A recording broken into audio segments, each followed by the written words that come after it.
Chaudhary server ने कहा है कि मसला कश्मीर और फलस्तीन के हल के बगैर दुनिया में अमन कायम नहीं हो सकता। वजीर आजम इस्लामोफोबिया के खिलाफ उम्मत मुस्लिमा के तर्जुमान हैं। वक्त आ गया दुनिया इस्लामोफोबिया के खात्मे के लिए अमली इक़दामात करे।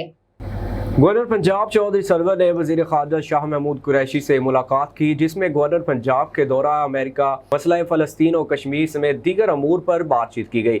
चौधरी सरवर ने वज़ीर ख़ारजा को अमरीकी अहदेदारों से होने वाली मुलाकातों के बारे में बताया। चौधरी सरवर और वज़ीर ख़ारजा ने कनाडा में पेश होने वाले वाक़े की शदीद मज़म्मत और इजहार अफसोस किया। ताहम गवर्नर पंजाब और वज़ीर ख़ारजा शाह महमूद कुरैशी ने कैनेडियन वज़ीर आज़म के मस्बत रद्द अमल का खैर मकदम किया। चौधरी सरवर ने कहा कि अल्हम्दुलिल्लाह सफारती महाज पर पाकिस्तान कामयाबी के साथ आगे बढ़ रहा है। वज़ीर ख़ारजा शाह महमूद कुरैशी का कहना था कि कनाडा में हमारा सफारत खाना मुतासरा ख़ानदान के साथ मुसलसल राब्ते में है। इस्लामोफोबिया के खिलाफ आलमी सतह पर मौसर इक़दामात उठाने की ज़रूरत है।